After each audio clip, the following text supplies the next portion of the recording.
Welcome to ISR 9 news. NTR జిల్లా Jaggepeta bar association న్యాయవాదులు విధులు బహిష్కరించి నిరసన.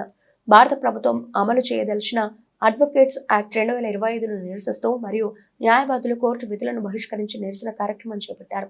ఈ సందర్భంగా న్యాయవాదులు మాట్లాడుతూ అత్యంత దుర్మార్గమైన ఈ చట్టం అమలును తీవ్రంగా అడ్డుకుంటామని హెచ్చరించారు. కార్యక్రమంలో అన్నపాగా సుందర్రావు, ఐరమాస్ ధనంజయుడు, అలాగే అద్దుల వెంకటరామయ్య, వి మధు, ఆరేపల్లి వెంకటేశ్వర్లు, ఎన్ కృష్ణయ్య, భిక్ష్మయ్య, శ్రీనివాస్ గౌడ్, ఎం ఆంజనేయులు, పూల నాగరాజు, దామల సంతోష్, రావురు ప్రసాద్, మురళీ ప్రతాప్ రెడ్డి, నరేష్, అంకమ్మ, రాజు, రవి, రాజశేఖర్, గురువుల రాజు తదితరులు పాల్గొన్నారు.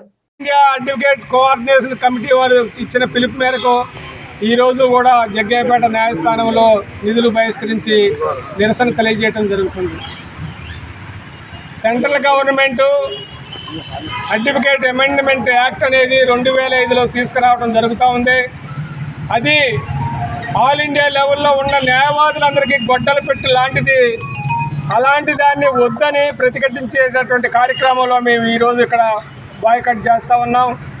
ఏదైనా మరి న్యాయస్థానాలు ఉంటాయా ఉండవా, న్యాయవాదులు ఉంటారా ఉండవా, న్యాయ కళాశాలలు ఉంటాయా ఉండవా అనేది కూడా పరిశీలించాల్సిన అవసరం ఉంది కేంద్ర రాష్ట్ర ప్రభుత్వాలు కూడా.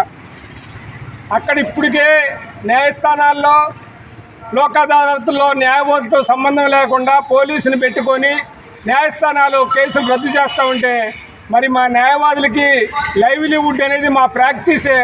మాకేమైనా శాలరీలు ఉన్నాయా? శాలరీలు లేవు కాబట్టి ప్రతి విషయంలో కూడా న్యాయవాదికి సంబంధం ఉండాలా? లేదు. ఒకవేళ ప్రభుత్వం మా న్యాయవాదులు కూడా జీతాలు ఫిక్స్ చేసి వారు చెప్పే కనుసన్నల్లో వారు చెప్పినట్టు కూడా మేము ప్రాక్టీస్ చేయడానికి సిద్ధంగా ఉన్నాం.